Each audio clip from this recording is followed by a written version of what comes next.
This is Perfect English Practice Podcast. All right, Amira is here today, and she is going to tell us about the wonderful lesson she has prepared this time. Well, thank you, Marco. Well, today we have a very interesting lesson prepared for you. It's about someone cutting in line. Cutting in line, okay. Yeah, it happens all the time, and we all get very upset about it, but, it happens. Right. Well, I imagine that everyone is wondering what cutting in line is. Why don't we just listen to the dialogue one time, and then when we come back, Amira and I will gladly explain all the vocabulary in this dialogue. Let's listen.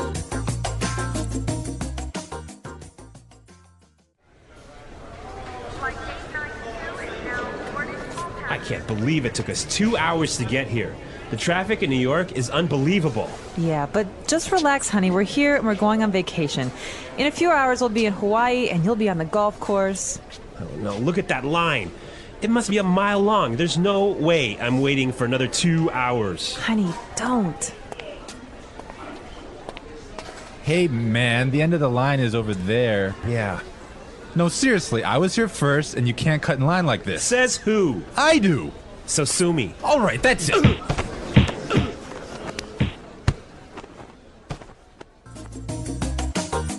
Whoa, I think there's punching. Yeah, I guess this guy he's just a crazy, impatient man, huh? Yes, but we don't want to talk about this now. But for now, we will treat some of the vocabulary and very useful phrases in the dialogue. Great. So, Marco, do you want to start? Yes, let's take a look at our first word would be unbelievable. Unbelievable.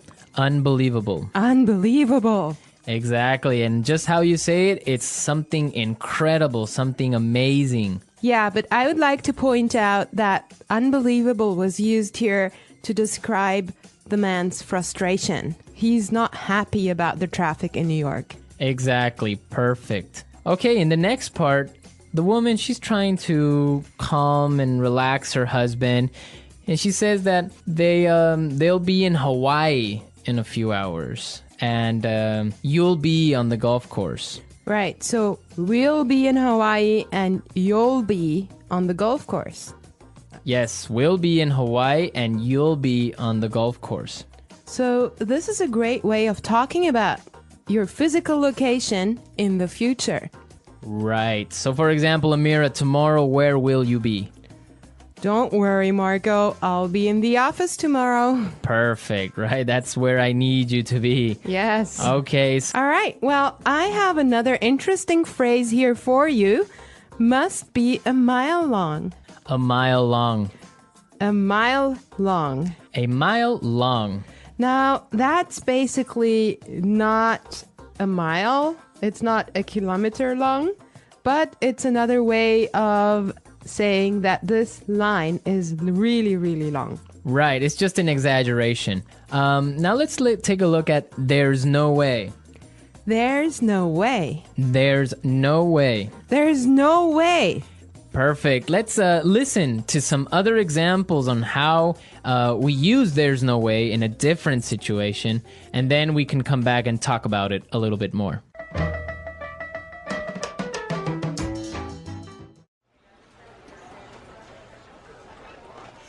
There's no way I can have those reports finished today.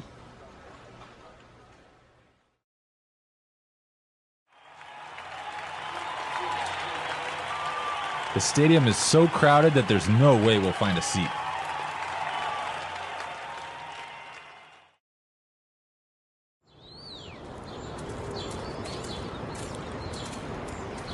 Do you think Michael's gonna buy that house? There's no way he has enough money to buy it.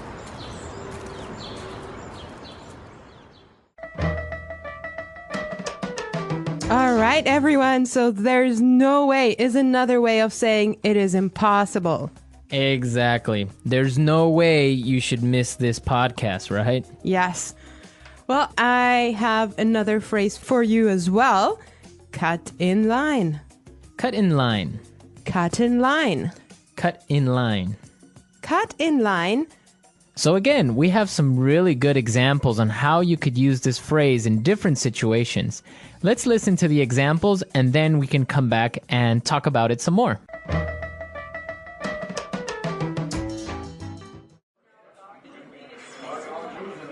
Excuse me, I'm really late. Can I cut in line, please?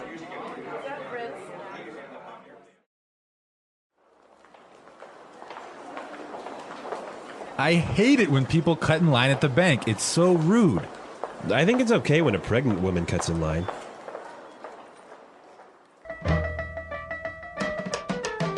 All right, everyone, cut in line. Right, so from the examples, we can understand that it means when you are standing in line somewhere and somebody gets in front of you. Right. I have another phrase for you here. Sue me.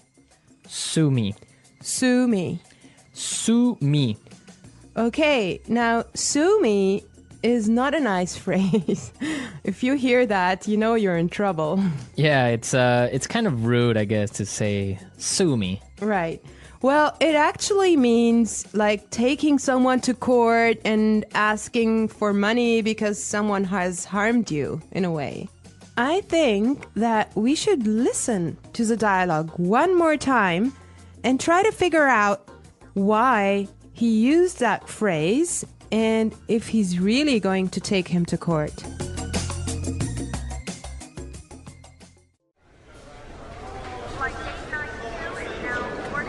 I can't believe it took us 2 hours to get here. The traffic in New York is unbelievable. Yeah, but just relax, honey. We're here and we're going on vacation. In a few hours, we'll be in Hawaii and you'll be on the golf course. Oh no, look at that line. It must be a mile long. There's no way I'm waiting for another 2 hours. Honey, don't. Hey, man, the end of the line is over there. Yeah. No, seriously, I was here first, and you can't cut in line like this. Says who? I do. So sue me. All right, that's it.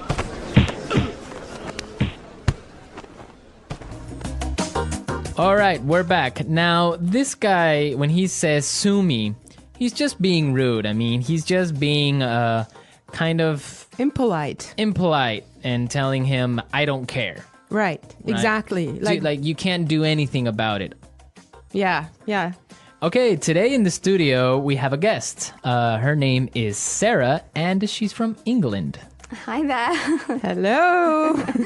All right. So we're going to be asking her a couple of questions, and she'll be a frequent guest on our show, so you can expect to hear from her a lot. Well, she didn't know that. it's a surprise. She knows now. Well, Sarah, our topic today is about jumping the queue. Okay, Amira, wait. What is this jump the queue? It's the same as cut in line, but in British English.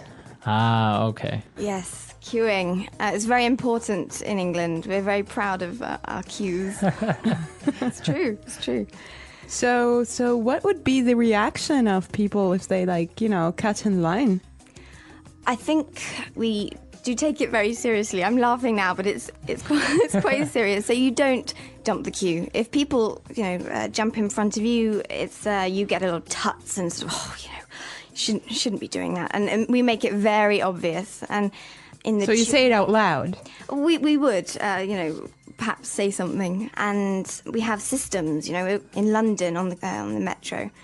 On the underground, you have to stand on the escalators on the right and queue, and you can't jump in front. You have to walk on the left and queue on the right. And it's all very serious. There's rules and regulations. Is there like a queue handbook that you have to read in high school and kind of take a test on? Perhaps there should be. Yeah. Wow. What about New York, Marco? Well, no, definitely. I guess this dialogue is similar to a reality of New York. If somebody gets in front of you or cuts the line, somebody's going to say something and probably end up in a fight if the guy is rude. Yeah. Oh my God. Yeah. Well, Sarah, why don't you tell us, is there a line or a queue for almost everything in England? It seems like we do just like to form a queue. Yeah. So, Can you think of like some other examples of where you would normally you wouldn't queue, but you do? Oh gosh. Things like in the supermarket when you're trying to find some vegetables or something, I'd never sort of reach round or anything. I'd sort of really? wait until that person had finished picking up their stuff and then go in. So just try and So if like 5 people want to buy oranges at the supermarket, then you have a little mini queue of 5 maybe people a little bit. Just, waiting. There's no sort of just shoving through it to the front. You just don't do that. So you don't stick your hand out and grab like a tomato. Well, if you do, or- again, you would make sure that person knows. Oh, I'm sorry, I'm just in a hurry or whatever. But yeah, it's just letting someone go before you. It's a courtesy, I think. Okay. It's quite important to us. All right. Right. Great Well, stuff. thank you so much, Sarah. It's a pleasure. Yeah, we'll have you back very soon. So, all right, we're out of time, but we'll be back tomorrow with another lesson.